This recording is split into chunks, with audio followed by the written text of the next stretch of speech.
Get ready. Start.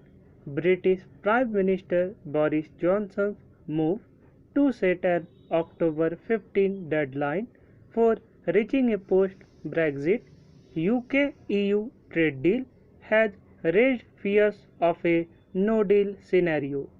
While his threat hangs like the sword of Damocles above the negotiating teams, the British government is reportedly planning a piece of legislation that would override parts of the withdrawal agreement, the divorce deal signed between the UK and the EU last year. The agreement had sought to avoid a hard border coming up between Northern Ireland, which is part of the UK, and the Irish Republic, an EU member. According to the Northern Ireland Protocol, signed alongside the agreement, the region is expected to follow some EU rules in trade with the Irish Republic. The hard Brexiters in Mr. Johnson's Conservative Party were critical of this clause, claiming that it endangers the UK's sovereignty.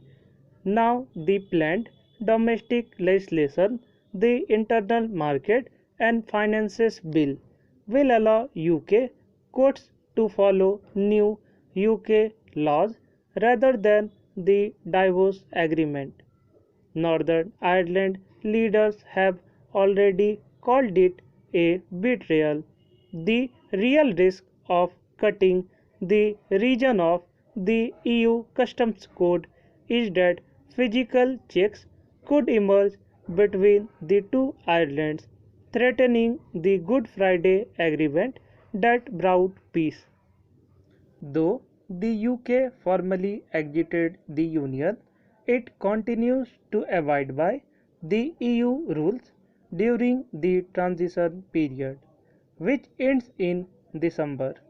The challenge is to reach a trade deal in the absence of which WTO trade rules will kick in starting January.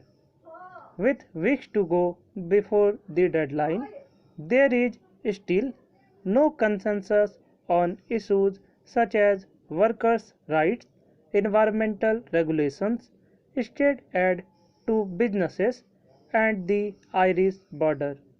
While the EU wants the UK to adopt rules that are close to its own to ensure a level playing field in trade, the British government argues that the whole point of the EU divorce was to break free from common rules.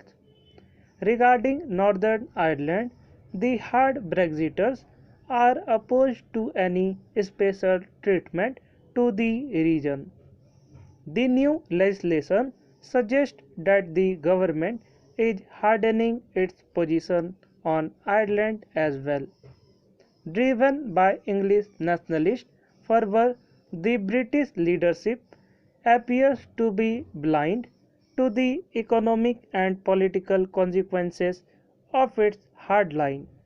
The Brexiters have already pushed the UK into an unenviable position in Europe.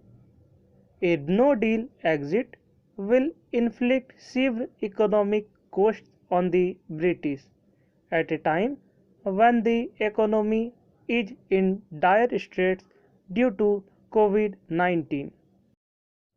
Besides, it risks disrupting peace in the island of Ireland. Mr. Johnson and his cabinet should ask themselves whether the no deal risk is worth taking. They should instead respect the withdrawal agreement and be flexible in the talks as well as on deadlines. Both sides should focus on reaching a consensus on trade and other future relations, and not on ending the relationship at any cost.